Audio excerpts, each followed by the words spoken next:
Prepare to embark on an extraordinary ride where a lone trucker meets a green-skinned fugitive from the stars, leading them both into a pulse-pounding chase across Earth's backroads and a final heart-stopping clash aboard an orbiting starship. Picture cryoblasts, freezing entire sections of a cabin, energy shields flickering with cosmic power, in a desperate struggle to save our planet from a device capable of draining entire worlds. That's the thrill at the core of this story. Curious about how these unlikely allies prevail and whether their bond can outshine the darkest threats? Join us for the full adventure to find out. Before you dive in, be sure to subscribe to our channel for more captivating tales that span the galaxy and beyond. Your support fuels our mission to share fantastic stories. Rain hammered down on the long, deserted stretch of Highway 22 with such intensity that the entire world beyond the windshield looked like a smear of shifting grays. Logan Brooks, a lanky truck driver in his late 30s, leaned forward over the steering wheel of his 18-wheeler, desperate to make out any hint of the road. Every thud of water on metal rattled his nerves, while the windshield wipers screeched in a futile battle against the relentless torrent. Just 50 miles to go, he kept telling himself, though he'd been repeating that same mantra for what felt like hours. It didn't help that his normal route through these Washington backroads was usually calm. Tonight it felt like being trapped in a swirling chaos of wind and water, reminiscent of the storms he used to watch as a kid from the family farm. Now, years later, he owned little besides his rig and his stubborn will to keep going. Lightning split the sky in brilliant, jagged arcs, turning night to stark white flashes before plunging everything back into unrelenting darkness. Whenever the lightning flared, Logan's tense face came into sharp relief, his brow furrowed, lips pressed tight. He had a deadline to meet, a trailer loaded with automotive parts bound for Seattle by morning, and the threat of missing this delivery weighed heavily on him. Work was scarce enough. Losing contracts was not an option if he wanted to keep fuel in the tank and the few bills he had left paid up. The radio sputtered with static, useless against the storm. Occasionally there'd be a crackle, a snippet of some distant broadcast, then it would vanish, drowned out by nature's rage. He glanced at the radio knobs, debating whether to try another station, but gave up and refocused on the road. Memories nudged at him, memories he'd rather bury. His life a few years ago had been so different. The storms he once thought romantic now only reminded him of the night he lost nearly everything: his home, his sense of security, and, if he was honest, some part of his hope. After that devastation, Logan had taken to the highways, making his rig his home, forging an existence defined by constant forward motion. A sudden flash of lightning illuminated a bizarre sight in the sky ahead, something that made Logan's heart skip a beat. At first, it seemed like the bolt of lightning itself had doubled back in midair, but as the next flash tore through the clouds, he realized he was seeing a figure, someone or something, plummeting from above. His mind raced. Had a plane gone down? A weather balloon? It couldn't be. The shape was too small, vaguely human, and descending at terrifying speed. Before he could react further, the figure slammed directly onto the hood of his truck with a force that shook the massive vehicle. The rig fishtailed on the soaked pavement. Logan's breath caught in his throat, and he clutched the wheel with both hands, fighting to keep control. Adrenaline spiked through him as he wrestled the truck onto the shoulder in a spray of gravel. Outside, the storm howled as though mocking his panic. For a moment, he just sat there, breathing hard, headlights illuminating the curtains of rain. Logic told him to stay put and call the authorities. And yet, curiosity and maybe a flicker of concern compelled him to grab his flashlight. Pulling on an old raincoat, Logan swung down from the cab, boots splashing onto the slick asphalt. The wind nearly knocked him sideways, sending icy droplets slamming into his face. Cautiously, he crept toward the front of the truck, the flashlight beam wavering with his unsteady grip. He expected to see twisted metal or a terrible wreck. Instead, the beam settled on a sight that defied explanation. Lying across the hood was a woman, her skin an unearthly pale green hue, seemingly glowing from within. The wind caught her long hair, the color of polished jade, and flung it about her face. For a moment, Logan couldn't move. She stirred under the beam of his flashlight, lifting her head with a strained groan. Her eyes blinked open, revealing irises that gleamed like emerald lights. Logan's heart thudded in his chest. He'd expected serious injuries, given she had just dropped from the sky. But this woman, if woman was even the right word, seemed more annoyed than hurt. She pressed a hand to her shoulder, her fingertips emitting the faintest glow where they touched her silver bodysuit. "What are you?" Logan managed, his voice nearly lost to the storm's roar. With surprising composure, she slid off the hood and wobbled on her feet, water coursing down her sleek attire. Logan lunged forward, steadying her elbow before she collapsed. That's when he realized her skin radiated a subtle heat, like she was running a fever. But it felt oddly comforting in the freezing downpour. She offered him a weak, grateful nod. "Your planet," she said, voice clear despite the wind, "is challenging. The atmospheric conditions here are unreasonably hostile." Logan might have laughed if the situation were anything less than terrifying. Who spoke like that? Her tone was refined, with an accent that didn't match any place he knew. As lightning flashed overhead again, he noticed how her face scrunched at every thunderclap, as though each bolt caused her physical pain. "Let's get you out of the rain," he muttered, unsure whether he was risking his life by helping her or risking hers by leaving her exposed to this violent weather. He helped her back to the passenger's side of the cab. She slid into the seat with visible relief, though her eyes never stopped darting across the horizon. Logan jumped behind the wheel, slamming the door shut behind him. Inside, the sudden calm felt claustrophobic after all that thunder. He flicked on the overhead light, and in its dim glow, the woman studied him. Her expression revealed a curious mixture of fear and wonder, her luminous eyes taking in every detail of the cramped truck interior, from the battered vinyl seats to the plastic Jesus figurine bobbling on the dashboard. "Thank you," she said. "My name is Safina. She stopped abruptly, pressing trembling fingers to her temples. Something outside caught her attention through the streaked windshield. Another bolt of lightning revealed a distant glow, a shimmering blue beam sweeping across the highway behind them, cutting through the walls of rain like a searchlight. Safina's face fell. "They're here already. Please drive." Logan hesitated, scanning his side mirrors. He saw a flicker of blue through the storm, but that could be anything. Maybe emergency vehicles responding to a stranded motorist. But the urgency in Safina's voice prompted him to start the engine. He pulled back onto the highway, tires skidding on the slick asphalt, while the woman clutched the dash. Her radiant skin flickered, as though her luminescence responded to her stress. As he guided the truck forward, he tried not to think too hard about what kind of trouble he was bringing onto himself. He had enough regrets from the past. Pulling the rig off the main road that one fateful night still haunted him, so many months later. Yet, deep down, Logan felt there was no moral alternative. A lone woman falling from the sky, chased by some ominous force? Leaving her behind would have weighed on his conscience forever. For a while, Safina gazed into the side mirrors, her mouth pressed into a tight line. Her breathing was rapid but steady. A thick silence grew between them until he finally broke it. "Who's chasing you, and why?" She exhaled, her slender shoulders trembling. "I'm an interstellar refugee," she replied, stumbling over the phrase as though tasting it for the first time. "I come from a starship orbiting your planet. We were supposed to observe Earth discreetly, but the command crew, particularly Commander Corvin, had more sinister plans." Logan's stomach nodded. If she was telling the truth, then there was an alien ship lurking above Earth's atmosphere. He should be terrified or at least suspicious. But something in Safina's voice, the raw desperation tempered with honesty, cut through his doubt. She continued, "They intended to use me for research. I possess certain biological abilities valuable to them, so I escaped." "Abilities?" Logan repeated. "Like that glow you've got going on?" "That," she said, pointing at her own skin, "is a manifestation of my body's interaction with ambient energy fields. In simpler terms, I can sense and manipulate certain frequencies of energy. The same reason I'm particularly vulnerable to your planet's weather phenomena, especially the electric discharges.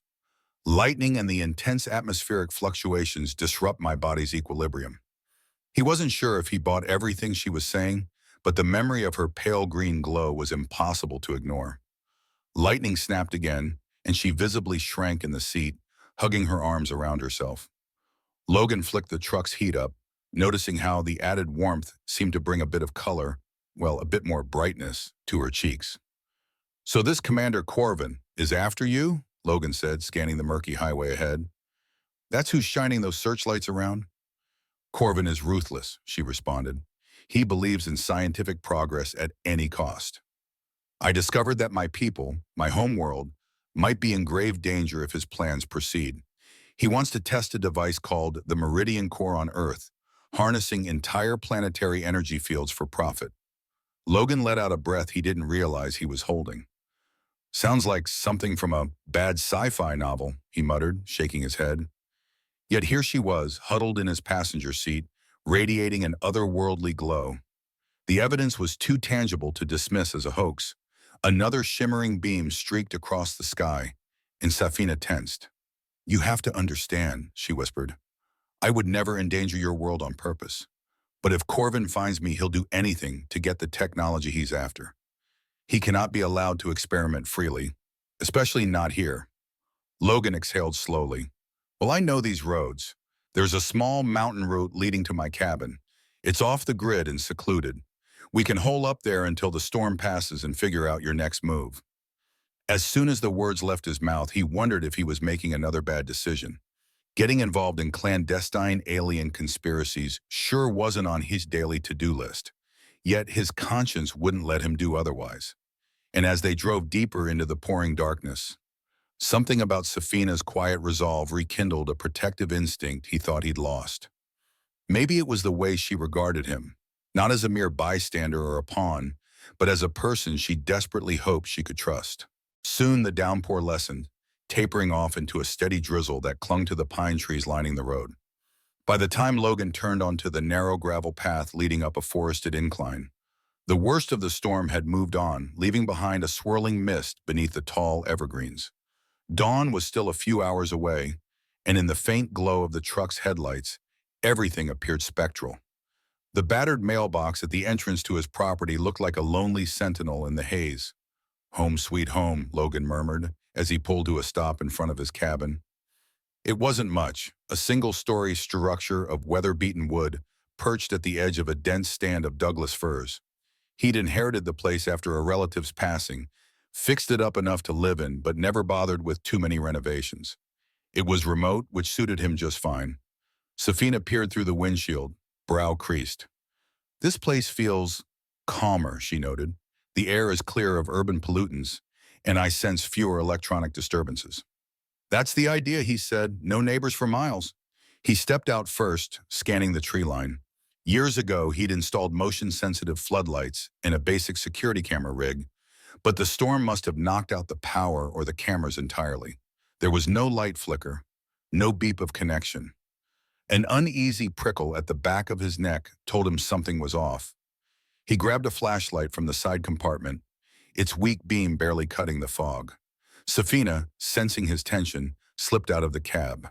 Her posture was wary, arms close to her sides, hair clinging to her neck where the drizzle still fell. "What's wrong?" she asked. "Not sure." Logan clicked the flashlight off to preserve his night vision. The hush of the woods pressed in on them, broken only by the pitter-patter of water dripping from the canopy. It was eerily quiet, too quiet. Usually he'd hear at least some nocturnal creatures, a distant owl or a coyote's yip. Tonight the forest felt like it was holding its breath. A flicker of movement behind the cabin caught his eye. Instinctively, Logan nudged Safina behind him. "Stay close," he whispered. They crept along the side of the structure, boots squelching in the damp ground. Another flash of that same unnatural blue light. His heart hammered. Had they followed him all the way here? Before he could puzzle it out further, a beam of light swept across the yard, revealing two silhouettes. They wore something akin to sleek body armor, reflective and smooth, with a faint luminescent pattern swirling across the chest plates. Safina inhaled sharply. "Corvin's men," she breathed. "His hunters." Logan clenched his jaw. He and Safina pressed themselves against the cabin's wall, hearts pounding. She drew out a small, palm-sized device from her suit. "I was hoping this would be operational by now," she muttered, tapping it in frustration. "It's supposed to shield me from detection, but Earth's storm patterns wreak havoc on it. He nodded, not entirely understanding but trusting her. The two silhouettes were prowling around the cabin's back door. In a burst of movement that caught Logan off guard, Safina seized his wrist. "They're scanning for me. I can feel the energy pulses. If they find us." She didn't finish the thought. Logan raised a hand to hush her. They inched along the cabin's side, circling around to the front, hoping to get inside without alerting the intruders. But as they rounded the corner, the front door creaked open from the inside. Emerging into the dim porch light was yet another figure, also clad in futuristic armor, brandishing a weapon shaped like a slender, twisting rod. Blue arcs of energy danced around the tip. Logan's pulse spiked, and he dropped into a half-crouch. The porch boards groaned under the intruder's weight, and for a split second, the two men stared at each other, Logan's weathered face and the featureless visor of the alien armor. The hunter cocked his head, as though surprised to see a mere human interfering. Then, quick as a viper, he raised the weapon. Logan dove to the side behind a stack of firewood, dragging Safina with him. Energy crackled overhead, splintering the cabin's wooden railing into icy shards.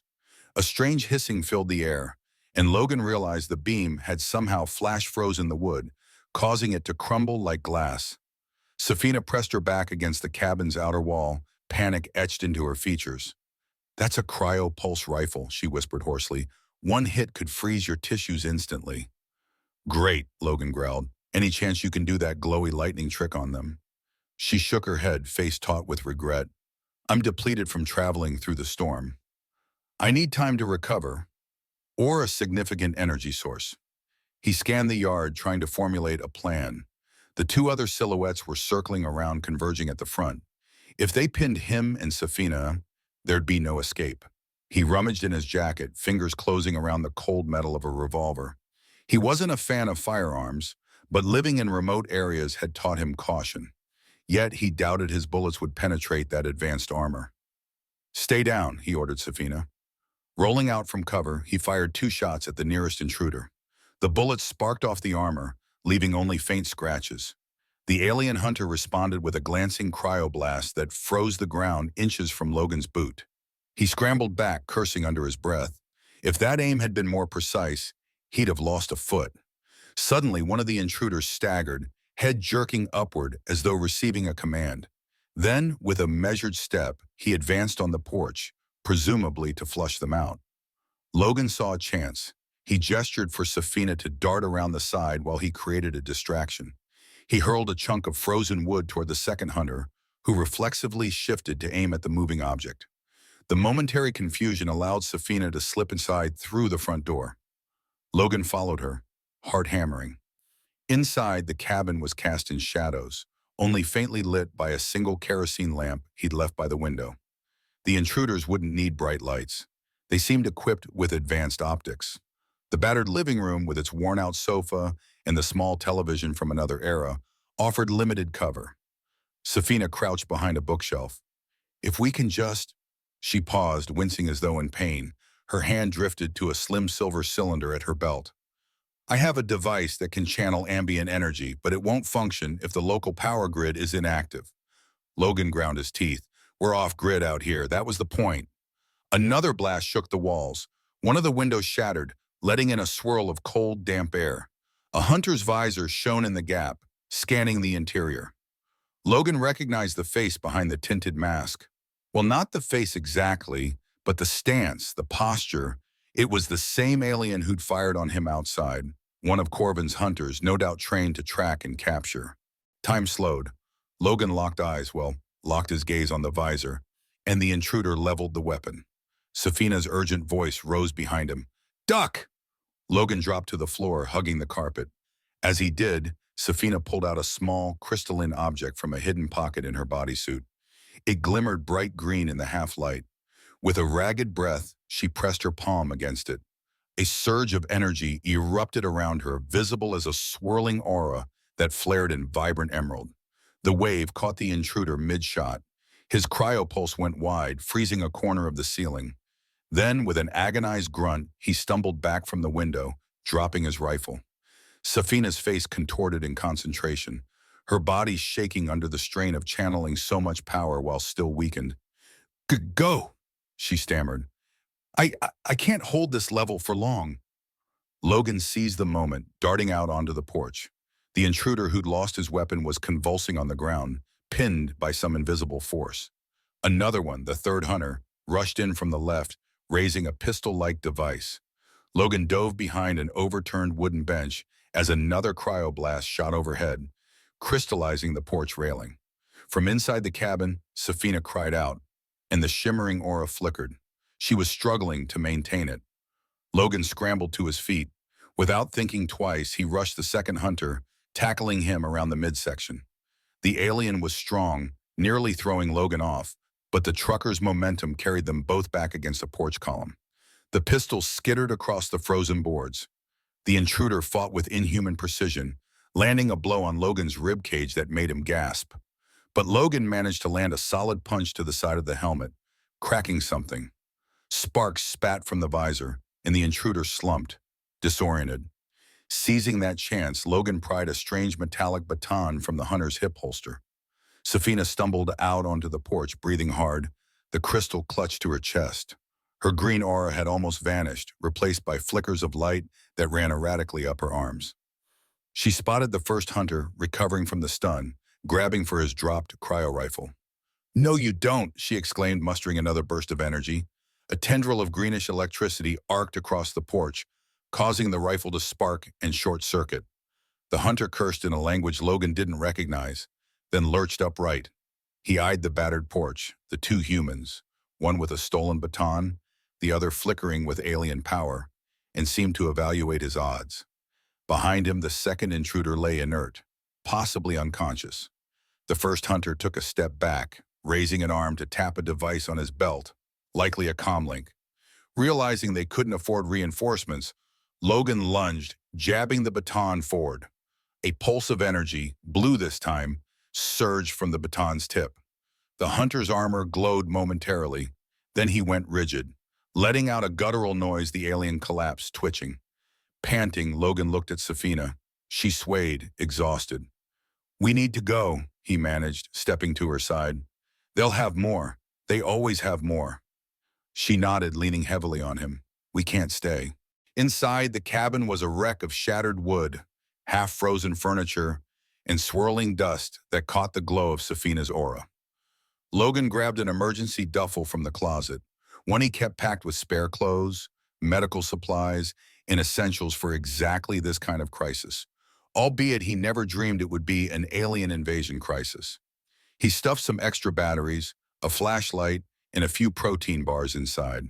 Safina sank onto the battered sofa, wincing as the frame groaned.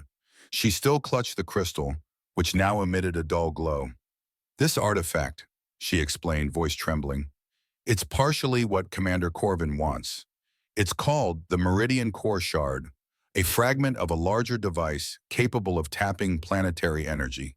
Corvin believed that by assembling enough shards, he could replicate the entire core." Logan's mind spun. And if he does, what happens to Earth? She closed her eyes, her face a mixture of guilt and fatigue. "He'd test it here, draining segments of your planet's natural energies. It could cause permanent ecological havoc, and that's if the test goes well. If it goes poorly, mass devastation." "Damn," Logan breathed. "Is that what you used just now? Part of its power?" Safina shook her head slowly. "Only a fraction, channeled through me. The real danger is if the entire assembly is made functional. There are multiple shards scattered throughout different star systems, but Corvin wants to combine them. He's known to be relentless." A banging sound from outside jolted them. Logan looked at the battered door, half knocked off its hinges. Distantly, he could hear a faint mechanical hum, possibly more alien tech. He shivered. The calm, hidden life he'd built here was in tatters, but a resolute part of him refused to be helpless. He stood, slinging the duffel over his shoulder. "We have to leave now. My truck's outside. If there are more of these creeps in the woods, we'll just have to outmaneuver them." Safina struggled to her feet, nodding. "I'll do my best to conceal our energy signatures, but my power is spent. We'll need actual distance to evade any advanced scans." Together they slipped onto the porch, stepping carefully around the unconscious hunters. She held the shard close, whispering an apology into the night air, as if mourning the peaceful refuge she'd destroyed by bringing conflict here. Yet Logan was the one who'd offered sanctuary. He couldn't blame her for being chased by a threat she never asked for. They navigated the steps, hopped over a frozen patch of ground, and made it to the truck. He helped Safina climb into the passenger seat, then tossed the duffel behind them. Before backing out, Logan cast one last glance at the cabin, its broken windows and battered walls, a mute testament to his old life that would never feel quite the same again. As the dawn began to tiptoe across the sky, they drove away, leaving behind swirling mist and the echoes of a battle that felt unreal.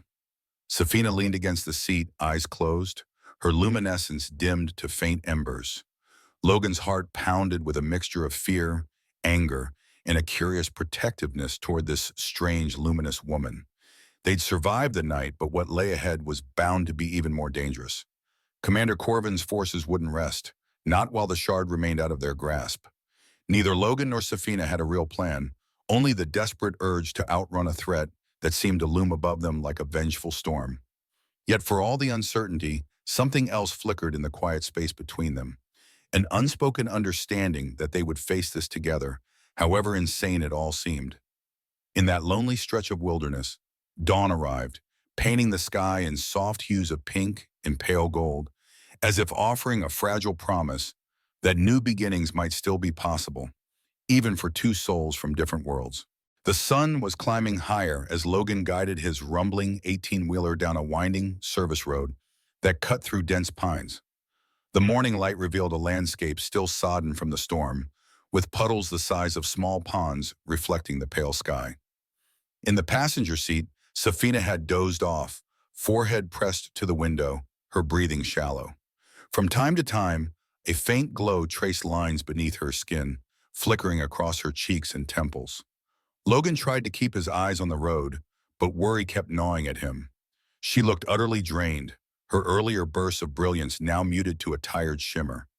They'd been driving nonstop since dawn to put distance between themselves and the hunters they'd left unconscious at the cabin. While those intruders might still be scrambling for backup, the immediate danger felt temporarily at bay. Still, adrenaline coursed through Logan's veins. Every passing car, there weren't many, made him tense up, wondering if alien reinforcements might appear at any moment. He half expected to see a sleek, silver spacecraft descend through the clouds in broad daylight, though Safina insisted Corvin's methods were more covert. At a bend in the road, he spotted a small gas station and general store. The sight of a battered neon sign proclaiming Rosewood's Market, open 7 days, felt like a tether to normalcy. Logan eased the rig into the gravel parking lot. Safina stirred. She blinked, eyes searching his face. "Are we safe?" she asked, her voice raspy from exhaustion. "Safe enough to grab supplies," Logan replied, pulling the brakes. "We need to fuel up and get some food in you." She nodded, letting her gaze wander to the convenience store, from which a ragged American flag fluttered near the entrance. Her green complexion became more subdued in the morning light, and Logan wondered if passers-by might notice her unusual appearance. "Maybe you should wait here," he suggested gently. "I don't think you're ready to be around strangers just yet." With a small frown, she reached up to slide the hood of her rain jacket over her head. "I'll be careful," she insisted, voice quiet, "but I don't want to be alone in case something happens." He couldn't blame her for her fear. "All right," he said, "but keep your head down." He patted his pockets, verifying the meager wad of cash he carried.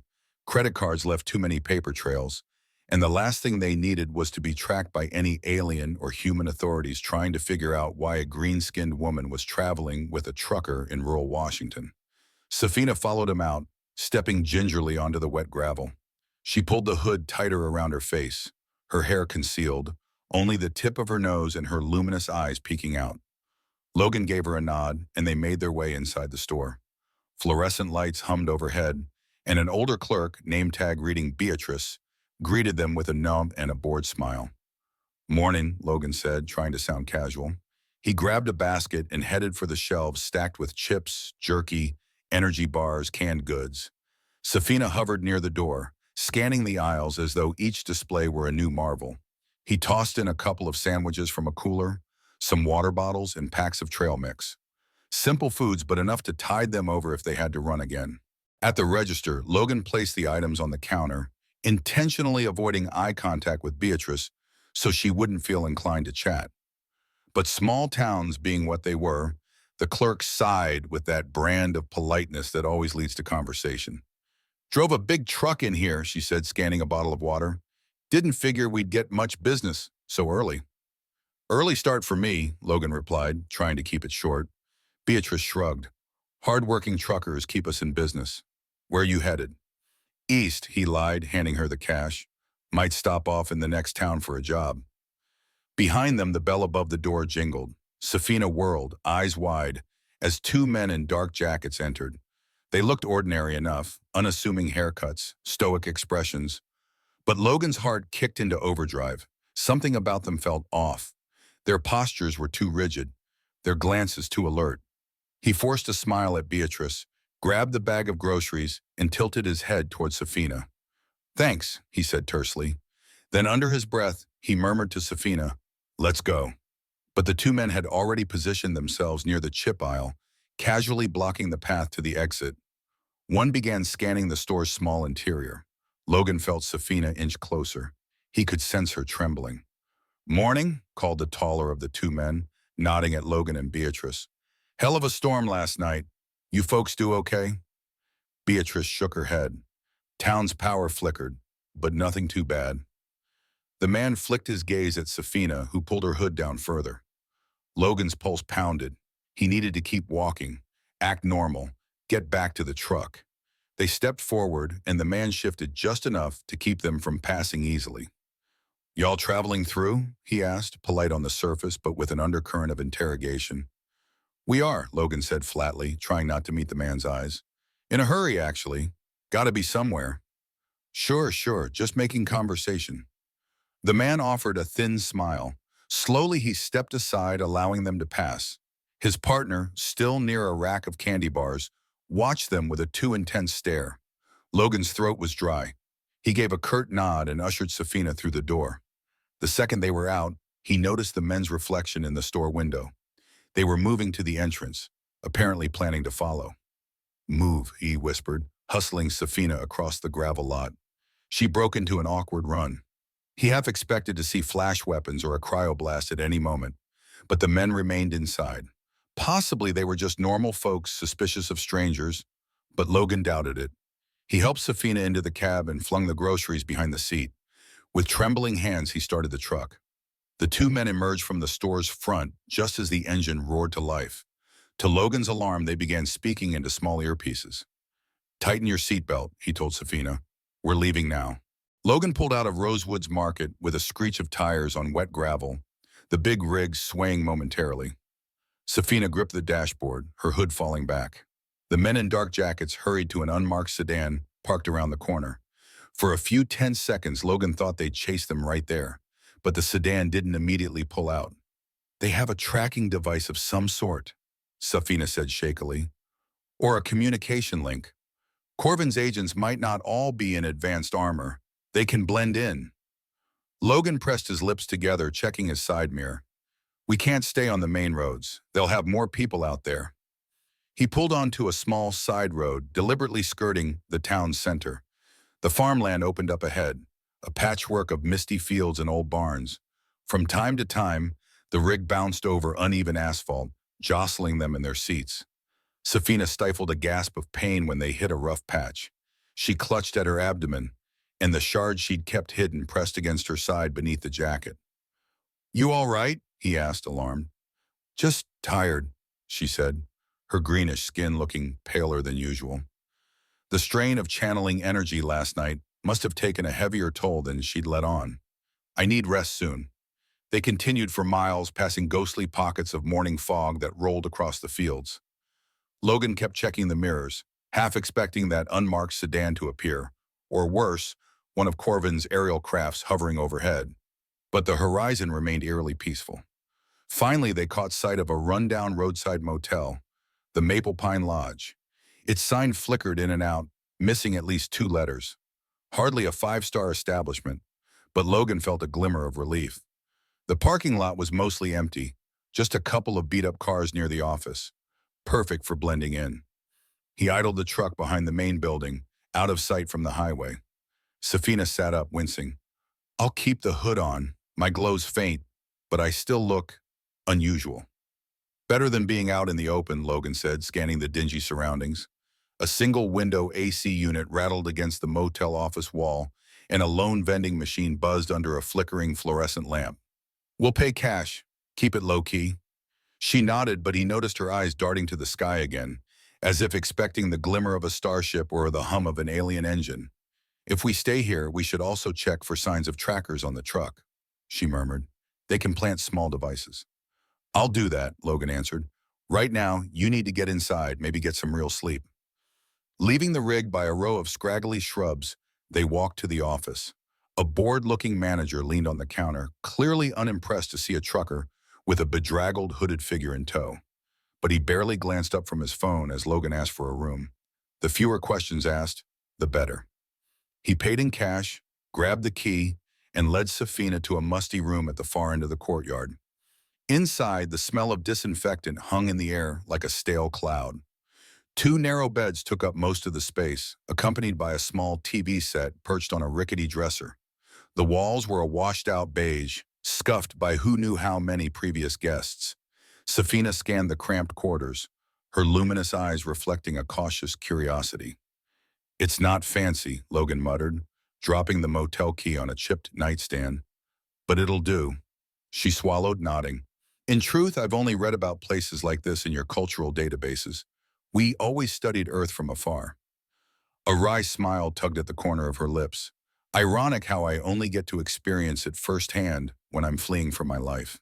Exhaustion etched lines into Safina's features.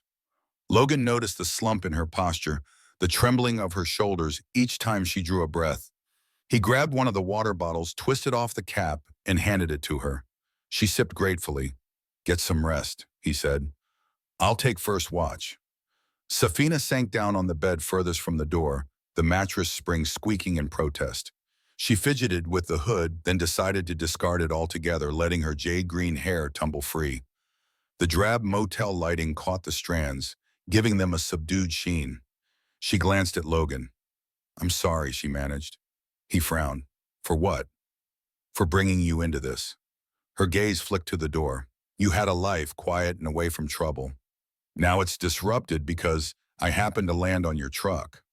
Logan let out a short, humorless chuckle. That life wasn't exactly perfect, he said, thinking of how lonely it had been. And I'm not in the habit of letting people get snatched by creepy alien hunters. So here we are. He tried to keep his tone light, but a knot of tension sat in his chest. Safina pressed her lips together, her glow softening. I want you to understand the stakes, she said quietly. This shard isn't just a bauble. It represents unimaginable power when combined with others. Corvin has at least 2 or 3 more fragments from what I overheard. If he succeeds in building a functional meridian core, Earth could become his test site. Billions of lives at risk. Logan felt a cold pit in his stomach. Billions, he echoed. Then we can't let that happen. We? She asked gently, a question in her eyes. Yeah, he said, rubbing the back of his neck. I guess I'm in this now. A tired smile ghosted her lips. She shifted on the bed, pulling the scratchy motel blanket over her legs. The resonance we created back at the cabin when I used the shard and you steadied me was something unusual. I don't fully understand it, but it helped channel the shard's power more effectively. She hesitated, tucking a strand of hair behind her ear. I've never encountered a human who could do that. Logan recalled the surge of energy he'd felt when they first fended off the hunters. It had pulsed through his arms, mingling with Safina's bioluminescence, forging a shield of sorts around them. Even thinking about it sent a strange thrill through his body. I'm no one special, he said. She shrugged, though her expression remained intrigued. Perhaps your capacity for empathy or protectiveness unlocks something. Artifacts like the shard sometimes respond to strong emotional frequencies. My people call it emotive resonance. You could be more significant than you realize. He wasn't sure if that was comforting or terrifying. Try to sleep, he repeated. We'll figure out the rest once you're recharged. Nodding, Safina closed her eyes. Within moments, her breathing grew steady and deep. Logan exhaled slowly, folding himself onto the other bed. He leaned back, listening to the hum of an ancient air conditioner rattling in the wall. Outside, a car door slammed, making him flinch. Probably just another traveler stopping at the motel. Still, he pulled out the revolver and set it on the nightstand. He'd keep watch until he was sure no one was lurking around. A quiet determination settled over him. He might not fully grasp the cosmic stakes Safina was talking about, but he understood danger and how to protect someone who needed it, especially someone who'd been dealt an unfair hand, cast out alone on an unfamiliar planet, hunted by her own people. He found himself staring at her sleeping form, the faint glow under her pale green skin calming in the dim room. She looked vulnerable and oddly peaceful. A pang of protectiveness tightened in his chest. Maybe he'd found a reason bigger than himself to keep fighting, a chance for redemption he'd never expected. Sometime after noon, Logan jerked awake from a half-doze. The TV was off, and Safina was still curled on her side, breathing steadily. For a second, he didn't remember where he was. Then the peeling wallpaper and the stale, musty odor grounded him. The Maple Pine Lodge. He rubbed the sleep from his eyes and reached for the revolver, reassured by its familiar weight. Outside, the sun cast slatted shadows through the thin curtains. As he stood, quietly stretching, he heard muffled voices from the room next door, possibly new arrivals. The walls in this motel were thin, but the words were indistinct. Suddenly, Safina stirred. "Logan," she murmured, blinking. A moment later, she sat up, looking more alert than before. Some of her color had returned, the glow under her skin a soft, luminescent pattern. "How are you feeling?" he asked, keeping his voice low. "Better," she said, though her expression turned wary. "I sense energy fluctuations nearby. Not strong like a shard, but something like scanning equipment." She stood, crossing to the window on light footsteps. Carefully, she peeked through a gap in the curtain. Logan joined her, scanning the parking lot. "I only see 3 or 4 vehicles. A sedan that might belong to a family, a rusted pickup, and an SUV with tinted windows." Safina's gaze settled on that SUV. "Tints might hide advanced gear. That's where I feel the pulse is coming from." As if on cue, the driver's side door of the SUV opened and a figure emerged, wearing a plain black hoodie. The figure glanced around, then popped the hood of the vehicle, fiddling with something. Logan's gut twisted. This felt too coincidental. "We need to move," Safina whispered. "They might be locking onto the shard's energy." Logan grabbed the duffel bag, stuffed in the leftover supplies from earlier, and slipped the revolver into his belt. "Let's check the back exit, see if we can sneak to the truck." They eased open the motel room door, stepping into the musty corridor that led behind the row of rooms. Even there, the stale smell lingered, accompanied by the faint scent of cigarette smoke. The corridor opened onto a narrow alley used for deliveries and trash disposal. Before they could reach the door, however, it swung inward, revealing a figure in dark attire, tall, broad-shouldered, face partially hidden by a hat. Startled, Logan stepped back. The man lifted a device shaped like a short baton. Instantly, Safina hissed, recognizing the flickers of alien tech. "Stop," the man ordered. "Return the shard." Logan recognized the accent, similar to Safina's precise enunciation, but colder. It had to be one of Corvin's agents. As if to confirm, the man tapped the baton against the ground. Sparks danced around its tip, reminiscent of the cryopulse rifles but smaller, more concealable. Safina moved with lightning speed, stepping between Logan and the intruder. She raised a hand, summoning a faint glow in her palm. But the alley provided no vantage for Logan to use his gun without risking hitting her. "Back down," she warned, though her voice quivered slightly. "You can't win here." The agent didn't flinch, just tightened his grip on the baton. "You've endangered Earth, Safina. Corvin will salvage the damage you've caused if you turn yourself in." Logan snorted, taking a quick sidestep to get a better angle. "Yeah, I'm sure salvage is exactly what you plan, draining the planet until there's nothing left." In a flash, the agent lunged, swinging the baton. Safina ducked, her faint green aura crackling. Logan seized the opportunity. He drew the revolver, aimed low, and fired. The round struck the agent in the thigh, causing a shower of sparks as it glanced off some hidden layer of armor. The man staggered, letting out a strangled hiss. Seizing Safina's wrist, Logan bolted past the wounded agent, leading her out into the motel's rear parking area. A chain-link fence blocked one side. He could hear footsteps pounding on the pavement. Reinforcements? Another cryoblast seared the air, striking a drain pipe next to them. Water gushed as the frozen pipe burst. "Watch out!" Safina yanked him behind a rusted dumpster. Overhead, a swirl of frost and ice rained down. If that shot had hit them directly, it would have been lethal. "We can't stay pinned," Logan gritted out. Safina exhaled, face set with determination. "I'll distract them. You get to the truck." He shook his head. "Not leaving you." She met his gaze, her voice suddenly calm. "I'll be fine. My energy reserves are returning." She clutched the shard beneath her jacket. "You have to trust me." Reluctantly, he nodded, his heart pounding in protest. "Be careful." She darted out from cover, raising her arm. A radiant wave of green light pulsed outward, momentarily revealing the silhouette of two more agents emerging from the corridor. They staggered as the aura rippled through the air, interference crackling in their weapons. Logan sprang up, sprinting across the lot. The morning sun had crept higher, illuminating the battered signage of the motel. He spotted his rig parked near the back. To his alarm, one of the tinted window SUVs from earlier was pulled up close, engine idling. A figure inside turned as Logan skidded around the corner. Without hesitation, Logan raised his revolver. The figure dove behind the driver's seat, presumably going for a weapon.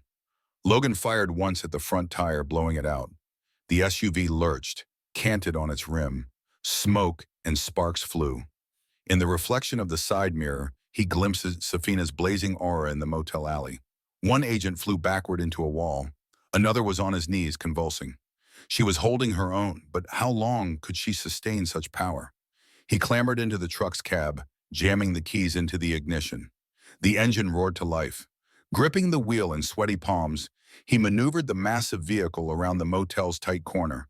Then he saw Safina dash from the alley, the glow around her flickering dangerously, as if about to snuff out. "Over here," he shouted, leaning out the window. He slammed on the brakes, throwing the passenger door open. Safina sprinted for it, breath ragged. Behind her, the hat-wearing agent emerged, baton sparking, face contorted in anger. Another cryoblast scorched the air, missing Safina by inches. She practically dove into the passenger seat. Logan gunned the engine and the truck lurched forward, rattling over a concrete curb. They sped past the half-frozen dumpster and out onto the side road, tires squealing on wet pavement. Safina twisted in her seat, face pale, chest heaving. "Go," she managed between breaths. "Just go." They roared down the back streets, ignoring traffic signs, weaving between parked cars, until they merged onto a two-lane highway that cut through farmland. Only then did Logan hazard a glance in the rearview mirror. No immediate pursuit, though adrenaline still throbbed in his veins. Safina slumped, her head resting against the seat. "We have to contact someone who can help," she whispered, voice hoarse. "Commander Corvin's infiltration team is too widespread. We can't fight them all alone." Logan wiped sweat from his brow. "Didn't you say there might be others on your side? People who oppose what Corvin's doing?" She nodded, swallowing. "Yes, there's a science officer named Ilona who shares my concerns. If we can reach her, she might help us disable Corvin's operation. But she's aboard the orbiting vessel. And right now, they'll have strict lockdown protocols." The mention of boarding an alien ship made Logan's stomach turn. "Figure we can hitch a ride up there?" he asked with a forced smirk. Safina gave him a wry smile in return. "Where there's a will, there's a hyperspace gateway." Then her expression grew serious. "But first, we'll need a safe location to regroup, harness enough energy, and figure out how to get aboard. And we have to do it fast. If Corvin completes the Meridian Core, your world is the next testing ground." They pushed the truck onward, winding through scenic byways where thick pines and ferns dominated the roadside. Over the next couple of hours, they kept a watchful eye on every passing vehicle, half expecting more agents to appear. But for now, it seemed they had slipped away. Perhaps Corvin's forces needed time to regroup after the fiasco at the motel. Occasionally, Safina dozed off, only to jolt awake from some nightmare. Each time, she checked the shard. Sometimes it glimmered with an internal light. Other times it lay cool and dormant. Logan noticed she often pressed it against her chest as though in prayer. He wondered what comfort it gave her, or if it was just a reminder that she had to keep fighting.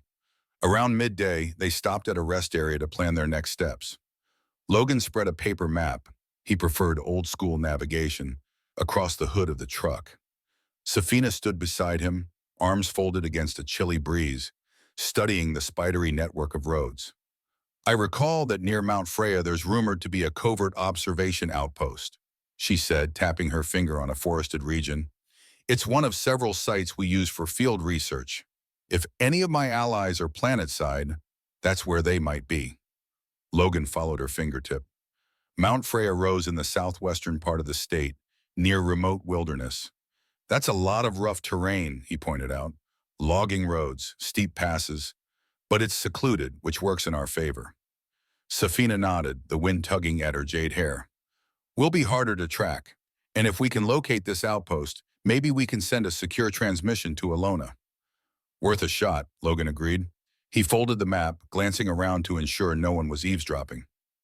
A family with a minivan was parked nearby, corralling their kids for a restroom break, oblivious to any cosmic danger. He almost envied their ignorance. Safina spoke softly. If we fail to contact Alona and Corvin completes his modifications, the entire planet could face catastrophic energy surges, entire ecosystems. She paused, shaking her head. I can't let that happen. I won't. Logan placed a reassuring hand on her shoulder, ignoring the strange hum he felt whenever they touched. Some resonance that made his skin tingle. Then let's not fail, he said simply. She offered a brave, if tired smile. The moment hung between them, heavy with both dread and a flicker of hope. Whatever the odds, they were a step closer to reaching someone who might help. It was more than they'd had the day before. They climbed back into the truck, determination etched on both their faces. Logan steered them onto the highway heading toward the mountainous regions. Clouds gathered in the distance, threatening another storm. But that wasn't what sent a chill through Logan's spine. Each mile brought them nearer to a showdown with forces far beyond his past experience. Yet it was a fight he was determined not to lose. A faint glow pulsed beneath Safina's collar, in sync with the shard hidden in her jacket. An unspoken vow lingered in the cab's silence. They would find a way to protect this world, and each other, from Corvin's ruthless grasp. No matter how high the stakes, they weren't running anymore. They were taking the fight right to the heart of it. By the time Logan and Safina reached the winding forest roads leading to Mount Freya, the late afternoon sun hung low over the evergreens, gilding the edges of the dense canopy in amber light. The truck labored up a steep incline, its engine rumbling with protest, while the narrow path twisted like a serpent between towering pines. Safina kept a tense watch on the sky, her gaze darting from one patch of clouds to the next, as though expecting to see a gleaming craft drop from orbit at any second. Despite the breathtaking scenery, mossy trunks, thick ferns, streams glistening in the final rays of daylight, the mood inside the cab was anything but serene. They'd gleaned from Safina's earlier research that somewhere in these mountains lay a concealed alien field station. According to the data she'd memorized before fleeing Commander Corvin's starship, multiple outposts were scattered across Earth's remote locations to observe the planet's development. They were never meant to interfere, only to collect information. But if any of Safina's allies still existed planetside, this might be where they'd regroup. Well, let's just hope no one's tracked us here, Logan murmured, frowning at the fuel gauge. They hadn't had a chance to refill the truck's massive tank since leaving the motel, and the needle hovered closer to empty than he liked. If they needed another high-speed escape, they'd be cutting it dangerously close. Safina reached across, her slender fingers grazing his arm as if to offer reassurance. The outpost should be shielded, she said. It has stealth technology that masks emissions. Though if Corvin's infiltration has spread, we can't be sure who controls it now. We'll have to stay alert. They eventually came upon a gravel spur branching off the main forestry road, partially obscured by thick brush. A faded wooden sign read, "Service access, authorized personnel only." Logan slowed to a crawl and guided the truck between two rows of ancient Douglas firs. their branches forming an arch that shut out most of the remaining daylight. The overcast sky and the dense canopy made twilight come early here. The narrow path ended in a circular clearing. At first glance, it looked like an abandoned logging site. Patches of churned dirt, rotting stumps, a disused shed leaning precariously. But Safina exited the truck and closed her eyes, extending her hands slightly, as though feeling for something in the air. A moment later, she opened them, stepping carefully toward the far side of the clearing. "There," she said, pointing. Her voice trembled with something akin to relief. "I sense residual energy. The station's hidden entrance must be beneath that shed." Logan grabbed his revolver and a flashlight, then followed. Up close, the structure appeared older than the surrounding trees, with sagging walls and a door hanging askew from rusted hinges. Inside, dust motes swirled in a shaft of waning light. The floor, however, was freshly disturbed. No footprints exactly, but odd circular patterns as if from metal casters or drones. Safina knelt and pressed her palm against a patch of discolored boards. An audible click echoed in the cramped space, making Logan's breath hitch. Slowly the floor receded, revealing a dark corridor spiraling downward. A faint blue glow radiated from the walls below, reminiscent of the advanced materials used by the hunters who had attacked the cabin. Safina shot Logan a meaningful look. "We have to see what's down there. If we're lucky, it's an ally sanctuary. If not..." Her glow intensified briefly, betraying her anxiety. "Then we find out the hard way," Logan agreed, swallowing back a knot of tension. With a final glance at their truck, partially hidden under low-hanging branches, he flicked on the flashlight. Together, they descended into the hidden depths of an alien outpost, hoping they weren't walking right into Corvin's waiting arms. A soft hum permeated the corridor, its walls formed of a smooth, glass-like substance that glowed in shifting tones of blue. The air felt different down here, artificially filtered, perhaps. Old caution signs and alien script were half buried under layers of dust, and occasionally a red emergency light blinked from recessed panels, suggesting minimal power usage. Logan and Safina moved quietly, each step echoing on the sleek floor. The tunnel sloped gently, curving in a broad semicircle. Several side passages branched off, each blocked by thick, sliding doors. None responded to Safina's attempts at opening them. "The security overrides must be in lockdown," she whispered, pressing a hand to one sealed door. "Without an active passcode, we're stuck with the main path." They continued until the corridor opened into a wide chamber. The overhead lighting, though dim, revealed a series of consoles arranged in a circle around a central platform. The consoles featured alien glyphs and color-coded icons, some flickering, others inert. On the far wall, Logan spotted a cluster of monitors displaying various Earth terrains: snowy mountains, bustling cities, arid deserts. Each feed appeared frozen mid-frame, as if the surveillance system had lost power. Safina stepped toward the central platform, brushing aside a layer of dust. A metal disc, roughly the size of a dinner plate, was embedded in the floor. She stood over it, frowning. "This looks like a short-range teleporter pad, possibly used for local reconnaissance, but it's offline. We need a functioning console to..." She fell silent abruptly, her eyes widening. Standing at the far edge of the chamber, partially hidden behind a console, was a figure in a slim-fitting uniform. Grayish-white hair framed a pale face, and the individual held a sidearm not unlike the baton they'd encountered at the motel. Sensing the tension, Logan raised his revolver. "Wait!" Safina exclaimed. "Ilona?" The figure lowered the sidearm, stepping into the light. She was taller than Safina by a head, her uniform marked with stripes of metallic piping that resembled rank insignia. Her features were sharper, more angular, but her glowing eyes carried unmistakable relief. "Safina," she breathed, "you're alive." A rush of emotion crossed Safina's face, relief, suspicion, then cautious joy. "Ilona," she repeated, voice trembling. "You weren't captured by Corvin?" Ilona shook her head, glancing at Logan with wary curiosity. "I managed to evade the infiltration unit. They commandeered most outposts, but I sealed this one off when I detected irregular override signals. I've been trying to contact anyone loyal to the original mission." She took a step forward, holstering the sidearm, her posture more at ease now. "I'm sorry about all the cloak and dagger theatrics. I had no idea if you were part of Corvin's group or not. Safina's aura brightened. She reached out, placing both hands on Alona's shoulders.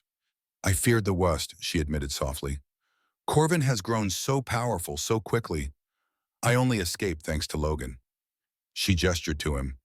He's been my protector on this planet. He and I share a resonance with the Meridian Core Shard. Ilona's gaze flicked to Logan again, intrigued. You must be the human who helped her wield the shard's energy. That's no small feat. Logan lowered his revolver, though he stayed alert. Nice to meet you too, he said, voice taut. We came here because Safina thought you might help us shut down Corvin's plans. Permanently. Ilona's expression hardened. He's already tested partial Meridian Core assemblies on smaller celestial bodies. He wants to test a full-scale version on Earth. If we don't stop him, entire regions might be drained of life-sustaining energy. She glanced at the idle consoles. We can't let that happen, but we'll need to get aboard his command vessel in orbit, a daunting task for a planet-bound outpost like this. Safina inhaled, nerves fluttering across her features. Then we find a way. We did it once before, smuggling me down here when I fled. Maybe we can do it again, in reverse. With Alona's guidance, they gathered around one of the functional consoles and wiped away layers of dust.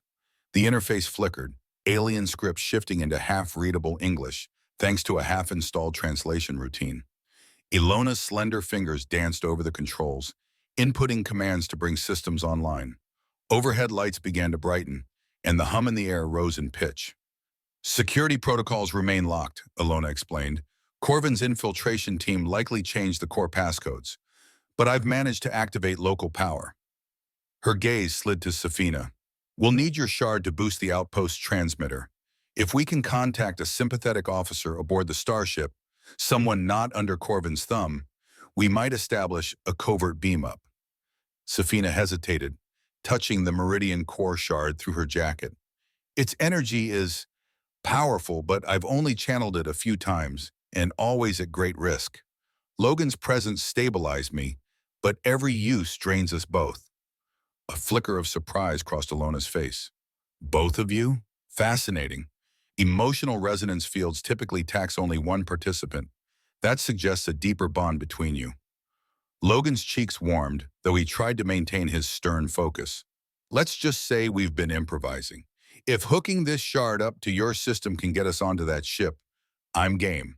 But what happens once we're there? Ilona's features grew grim.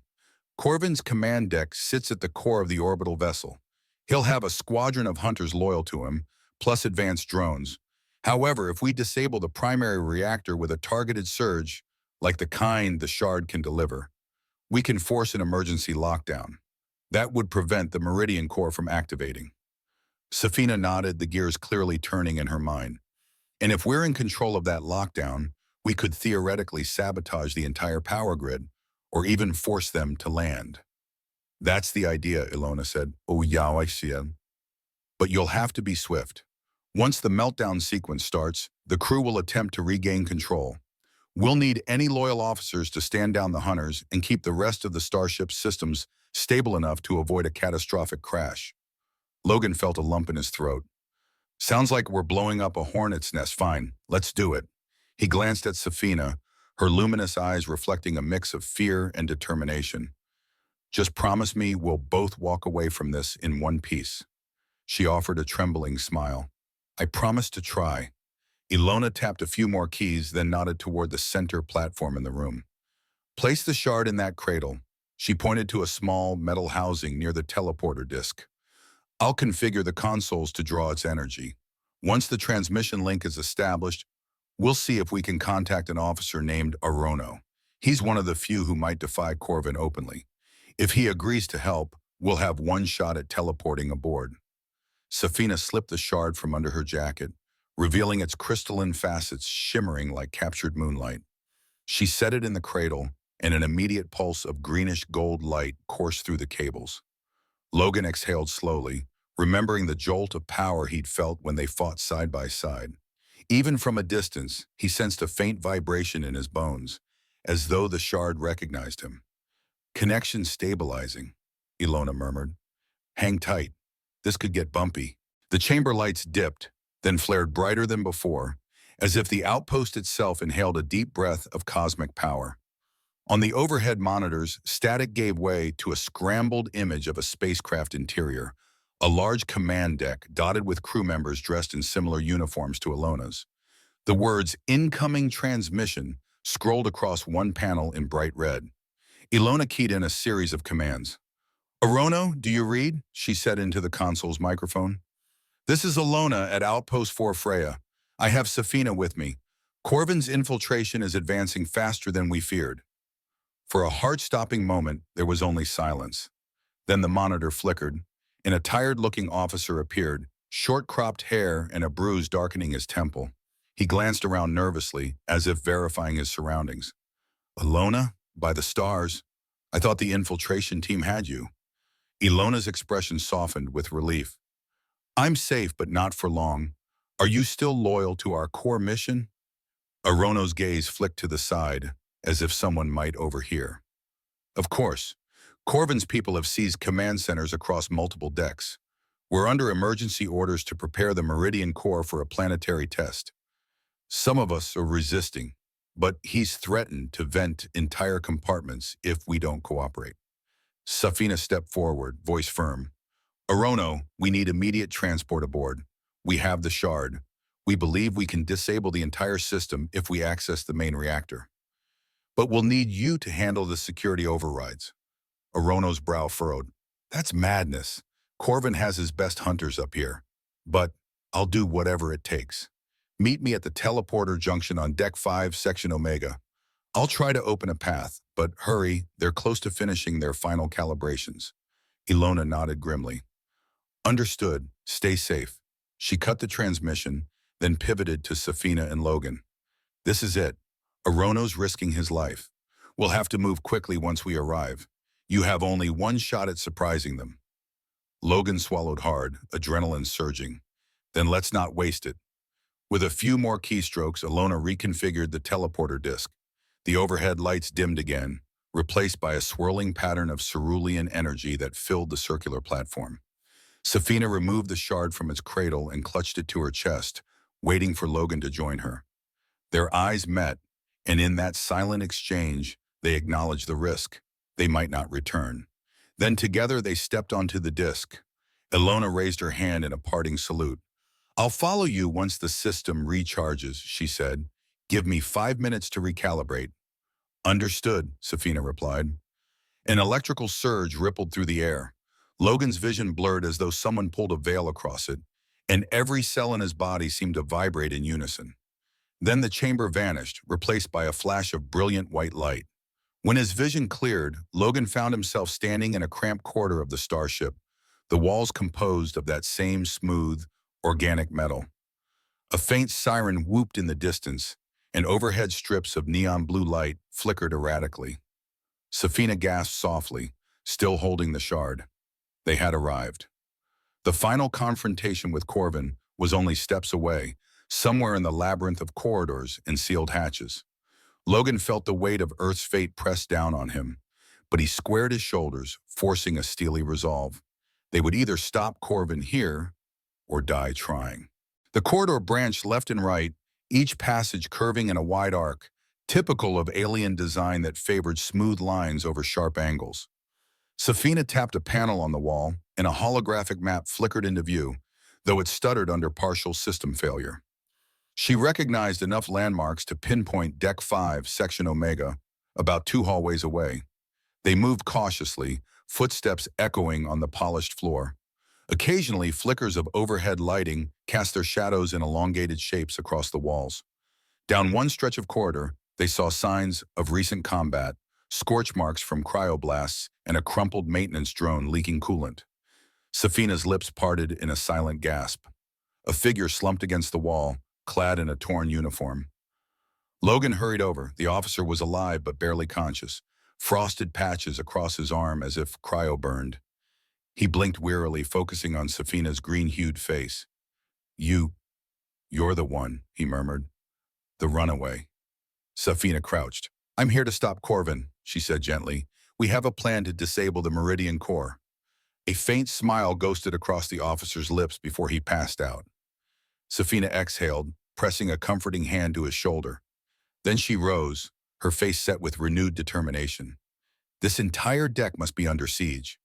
They pressed onward until they reached a wide bulkhead door. A panel next to it crackled with static.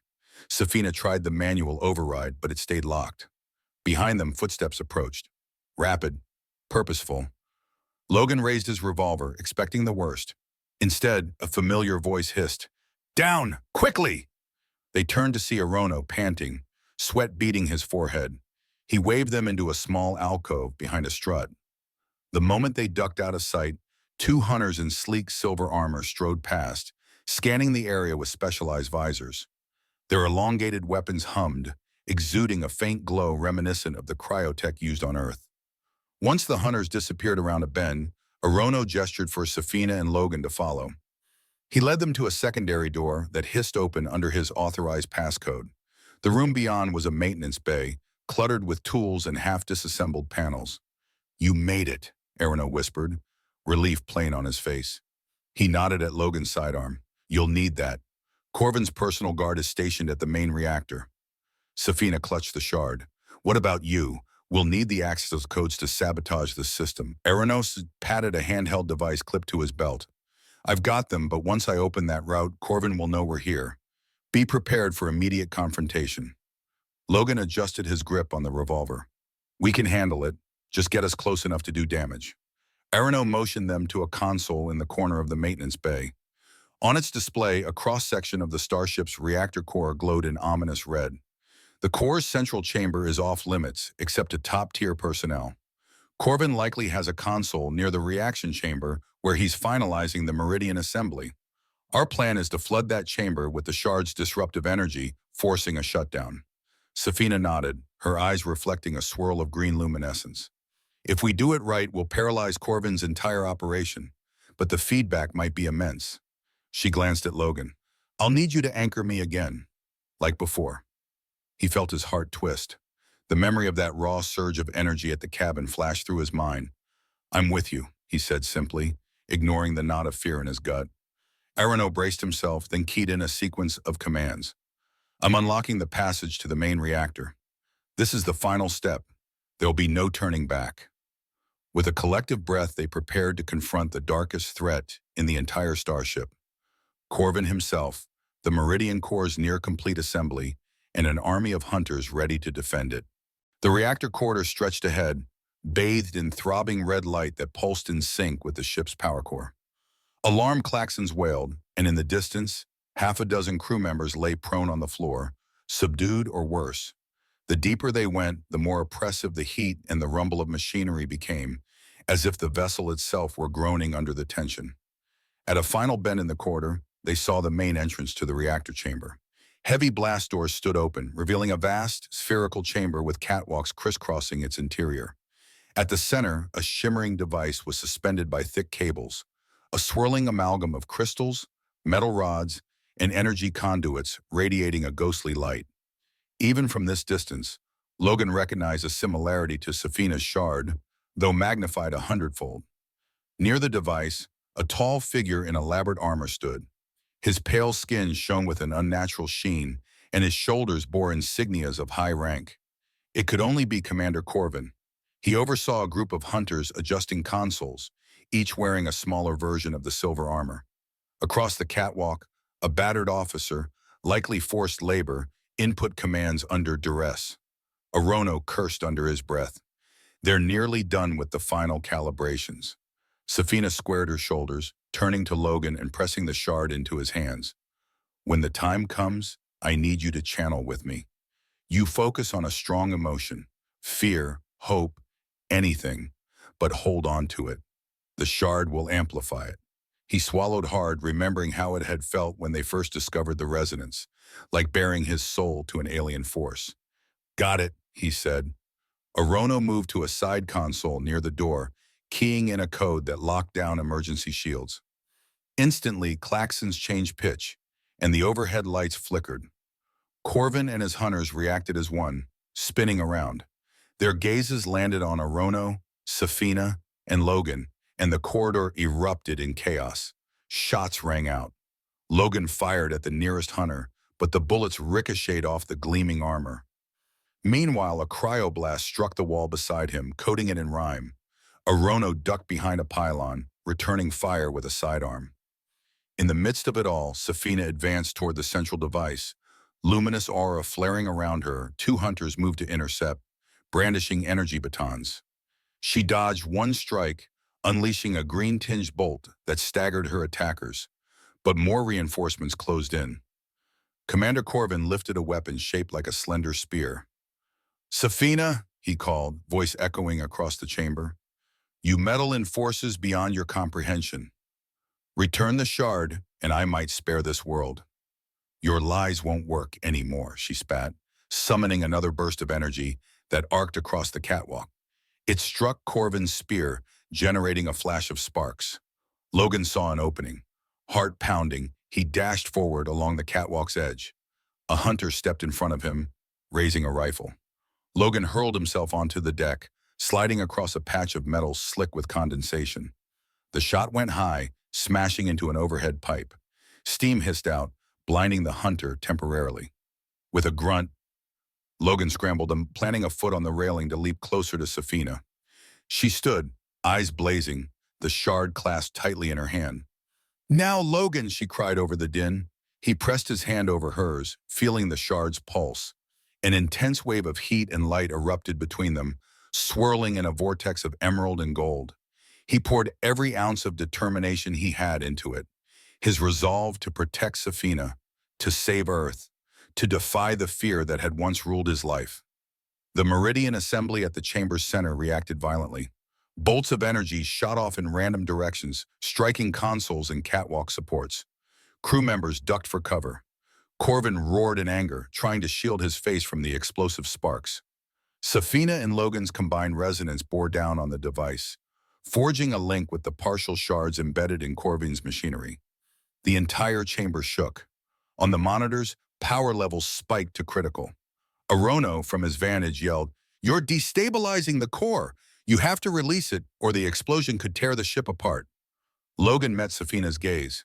"We can't let him keep it intact. We have to force an emergency landing." She nodded, sweat beading her brow. "Then we do it. Together." With a final gut-wrenching surge, Safina funneled her energy and Logan's emotional resonance into the assembly. All around them, the lights flared blinding white, and an ear-splitting whine drowned out every sound. The catwalk trembled as systems overloaded. Sparks rained from overhead fixtures. Corvin staggered backward, face twisted in fury. His spear weapon crackled uselessly, short-circuited by the energy storm. Hunters dropped their rifles, shielding themselves from stray arcs. Arono clung to a console, punching in override commands. Suddenly, the entire starship lurched. A deafening alarm blared through the corridors, accompanied by a computerized voice repeating warnings in multiple alien languages. Outside the portholes, the gentle starfield began to tilt as thrusters engaged in an emergency descent. Safina and Logan stumbled, nearly pitched over the railing by the violent shift. Arono's voice crackled over the comm. "It's working! The reactor's gone into fail-safe mode, forcing a landing. We're descending toward Earth's upper atmosphere." A fierce grin touched Safina's lips. She turned to Corvin, who stood panting, shock playing on his features as his carefully orchestrated plan collapsed. The swirl of cosmic energy around her dimmed, leaving her skin still aglow with residual power. "This is over," she said, breathed, ragged. "Your Meridian core will never be completed here." Corvin lunged forward in a last, desperate attempt to grab the shard. But Logan stepped between them, delivering a swift punch that knocked the commander against a support beam. The blow jarred Corvin's head, and he crumpled, half-stunned. A moment later, the starship's jarring landing sequence began. The deck shook so violently that both hunters and defenders alike struggled to maintain balance. External cameras showed a swirl of clouds and lightning as the vessel sliced through Earth's atmosphere, trailing sparks and debris. The temperature soared, metal groaning in protest. Finally, after what felt like an eternity, the starship thudded into solid ground. The impact hurled Logan and Safina across the catwalk, scraping their arms and knees, but the clang that echoed through the halls signaled they were no longer in freefall. Shuddering rumbles passed through the vessel, an eerie hush settling after the alarm sputtered out. Outside the hull, daylight filtered in through cracks in the outer plating. Cries and moans echoed in distant corridors where crew members were regaining consciousness. Arono crawled from behind a console, bruised but alive. "We did it," he managed, voice trembling with relief. "We're down, and Corvin's control is shattered." Safina lifted her head, eyes finding Logan's as they both lay amid twisted metal. He coughed, pushing himself upright to help her stand. "You okay?" he asked, worried about her luminous skin. It flickered weaker than before. "I'm all right," she said softly, pressing the shard to her chest. It no longer shone with the same brilliance. It flickered erratically, as if the resonance had drained most of its power. "But we need to ensure it can never be weaponized again." They stumbled through the battered corridors, eventually emerging onto a forest clearing. The starship's hulking form sprawled at an awkward tilt, smoke curling from fissures in its hull. Arono followed, helping free stunned crew members. Many quickly surrendered upon realizing Corvin's meltdown fiasco had rendered them powerless. The commander himself lay bound under watchful eyes, his ambitions ended in humiliation. Under Alona's direction, she'd beamed up in the final moments. Crew loyal to the original peaceful mission began shutting down the damaged reactor completely. With each passing minute, the starship grew more stable, no longer a ticking bomb. The hunt for Corvin's infiltration team continued, but the immediate threat had ended. Safina and Logan stood apart, near a jagged tear in the hull where fresh air and sunshine poured in. She gazed at the shard, its once pulsing glow, now a dim glimmer. "We have to bury it, release its energy into Earth's biosphere, where it can do no harm," she murmured. "If that's okay with your planet, of course." Logan slipped an arm around her waist, ignoring the protests of his bruised ribs. "I think Earth can handle it," he said quietly. "Better than it being in Corvin's hands." And so, later that day, a small group assembled in the wooded clearing. Safina knelt in the soil, pressing the shard into the ground. Logan placed his hand over hers, and a gentle warmth spread outward. As though returning to nature's embrace, the shard dissolved in a final pulse of soft light. The tension in the air lifted, replaced by the rustle of leaves in a mild breeze. Some hours later, with the starship fully powered down, the once menacing hull loomed as a mere remnant of the threat it posed. Crew members who had opposed Corvin expressed relief, pledging to remain on Earth under peaceful terms, if the authorities would allow it. Arono and Alona began communications with Earth's officials, carefully managing first contact that had nearly gone catastrophic. Logan and Safina found a moment alone near his battered truck, which had miraculously survived the ordeal in the forest. Bruises and exhaustion lined both their features, yet a spark of quiet joy shone through. "So, where to now?" he asked, half smiling. Safina glanced at the sky, once more serene in the fading afternoon light. "I have no home to go back to," she admitted, her eyes misty. "And Earth's atmosphere isn't so bad, once you get used to the storms." He chuckled, recalling that initial night when she'd claimed the weather was barbaric. "You can stay with me if you want," he offered. "We'll figure out how to handle furniture for research purposes." She laughed, an earnest, musical sound that lit her face with warmth. "Yes, I still maintain some Earth furniture designs are woefully underutilized." Logan pulled her gently against him, pressing a kiss to her forehead. Her glow responded with a tender shimmer. "Then we'll start with a couch and see where it leads." Her answering smile was radiant, reflecting the dawn of a new chapter. They had saved a world, and in doing so, perhaps saved themselves. Together they turned toward the future, hand in hand, ready to discover what other wonders and challenges life on Earth and beyond had in store. In the end, the starship's violent descent and Corvin's defeat proved to be a turning point not just for Safina and Logan, but for everyone involved. What began as a chance encounter on a storm-swept highway became a courageous stand against exploitation and fear. From a personal perspective, it's a testament to how understanding, empathy, and a willingness to protect others, even when they are vastly different, can spark the strongest bonds.